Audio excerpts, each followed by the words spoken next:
Здравствуйте, уважаемые зрители канала! Сегодня мы предлагаем вашему вниманию наше исследование на тему «Какие земли России Китай считает своими?».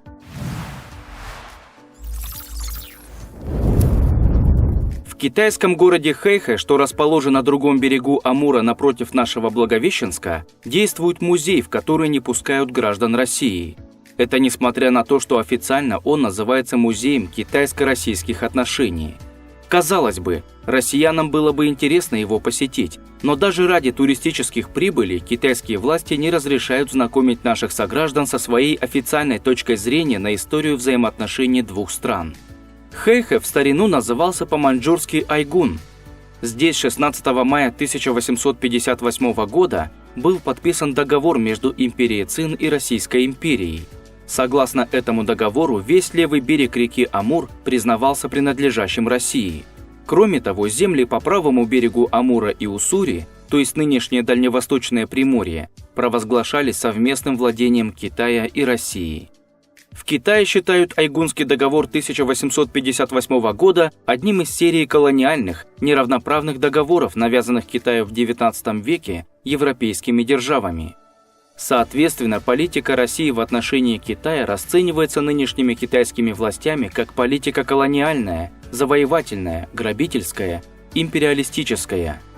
Хотя эта точка зрения усиленно вдалбливается в китайский народ со школьной скамьи, власти КНР не хотят, чтобы с ней напрямую сталкивались российские граждане, дабы не повредить нынешнему состоянию российско-китайских отношений, которые пока вполне удовлетворяют Пекин. А что было до Айгунского договора? Наверняка удивятся многие из вас. Неужели Преамурье и Приморье были китайскими? Да, официально это было именно так. Отношения между Россией и Китаем завязались в середине 17 века, когда русские пришли на реку Амур. Надо признать, что эти отношения с самого начала не были мирными. Русские обложили данью тунгусские племена, жившие по реке Амур и ее притокам. Но эти же племена считались данниками и подданными Маньчжурской империи. Поэтому между Россией и Маньчжурией сразу завязалась борьба за эти земли и за доходы с них. Маньчжурия тогда завершала покорение Китая. В 1644 году завоеватели утвердились в Пекине и провозгласили создание новой империи во главе с династией Цин.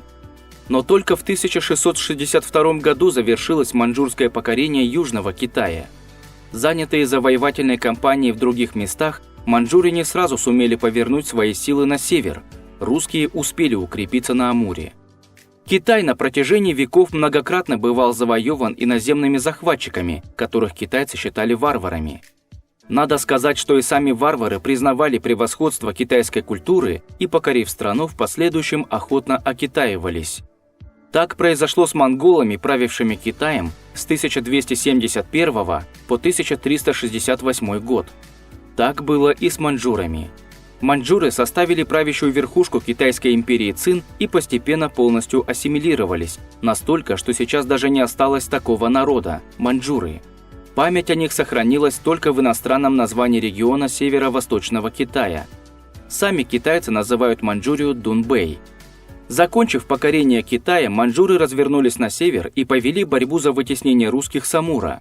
Двухлетняя осада казачьего острога Албазин привела к тому, что казаки были вынуждены покинуть его. Московское правительство, занятое европейскими делами, не интересовалось тем, что происходило на далекой восточной границе царства. Да и вести оттуда достигали русской столицы только через 1,5 года.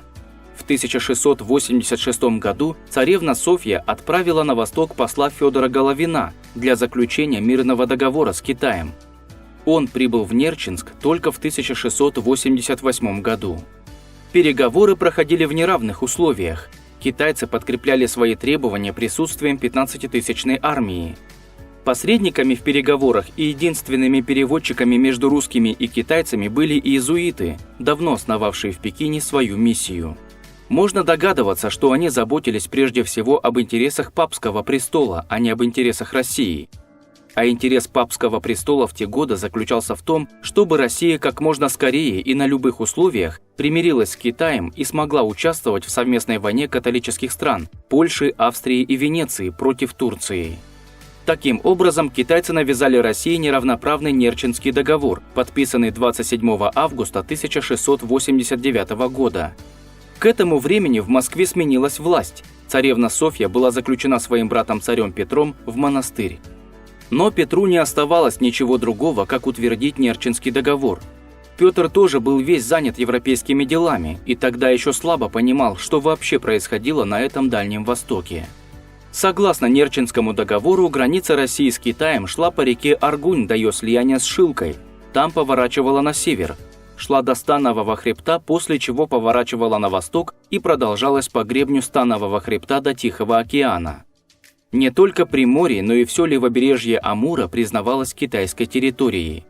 Вот эту границу, проведенную Нерчинским договором 1689 года, Китай и считает единственно справедливой границей с Россией и ставит своей целью в перспективе обязательно вернуть себе территории, которые Россия, по мнению китайцев, захватила в период колониального ограбления Китая в XIX веке. Эти территории – Приморский край, большая часть Хабаровского края и почти вся Амурская область. Больше 1,5 столетия отношения между Россией и Китаем развивались исключительно мирно, шла караванная торговля через Забайкалье. В Пекине действовала русская православная миссия. Она внесла огромный вклад в научное изучение Китая. Кроме того, миссия духовно окормляла русских, оказавшихся в Китае после событий XVII века.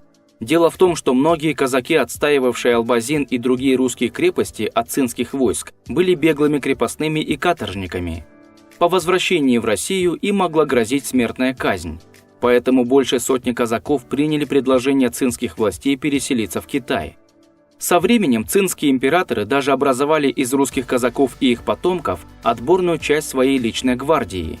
Казаки женились на китаянках и со временем полностью окитаились в физическом плане, но при этом они сохраняли православную веру и русский язык в домашнем быту. Потомки этих казаков и по сей день живут в Китае, называются там русскими и считаются одним из коренных народов Китая. Интересно, что границу, установленную Нерчинским договором, невозможно точно провести на карте. В XIX веке, когда Россия находилась на подъеме, а Китай переживал упадок, русские воспользовались этим. Экспедиция капитана Геннадия Невельского к устью Амура в 1849-1853 годах не обнаружила китайских поселений и китайской администрации на правом берегу Амура. Невельский основал там пост Николаевск на Амуре и водрузил русский флаг.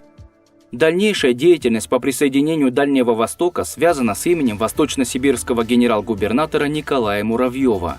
В 1858 году он воспользовался поражением китайских войск от англичан и французов под стенами Пекина. Указывая на возможность для России действовать совместно с Англией и Францией, что было неправдой, так как отношения России с этими странами тогда были весьма натянутыми, Муравьев побудил губернатора северо-восточного Китая признать исключительные права России на Преамурье и частичные на Приморье. Это было зафиксировано в Айгунском договоре, о котором мы уже рассказали. В 1860 году для заключения окончательного договора в Пекин был направлен чрезвычайный русский посол, молодой 28-летний генерал Николай Игнатьев. В это время Пекину снова угрожали англо-французские войска. Россия демонстрировала готовность выступить посредником между Китаем и западными державами. В благодарность за посредничество цинское императорское правительство согласилось признать Приморье исключительно российским владением.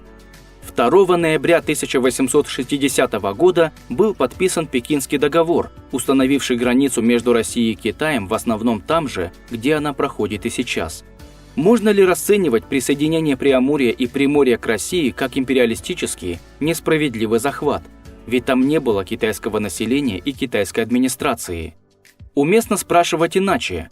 Справедливым ли было 1,5-вековое формальное обладание Китаем той территории, которую он не мог контролировать фактически? После ссоры Хрущева и Мао Цзэдуна 100 лет спустя Китай стал регулярно предъявлять претензии на пограничные территории. Горбачев частично удовлетворил их, признав, что граница между СССР и Китаем должна проходить по главному фарватеру реки Амур, а не по протокам ближе к правому берегу. Исполнять этот договор пришлось уже Ельцину. Так остров Даманский, политый кровью наших пограничников, и большая часть островов напротив Хабаровска отошли к Китаю. Но в Китае, как видим, рассматривают это лишь как частичную уступку и не намерены останавливаться на достигнутом. Другое дело, что Китай не торопится, считая, что время работает на него, и рано или поздно части России с городами Владивосток, Хабаровск и Благовещенск сами упадут в руки Китая. Для того, чтобы посмотреть и узнать еще больше интересных фактов неизвестной истории России, а также разбор выдуманных мифов, которые нам преподают в школе и которые звучат по телевизору, подпишись на канал и поставь лайк. Мы постараемся донести до каждого зрителя настоящую, неизвестную историю России.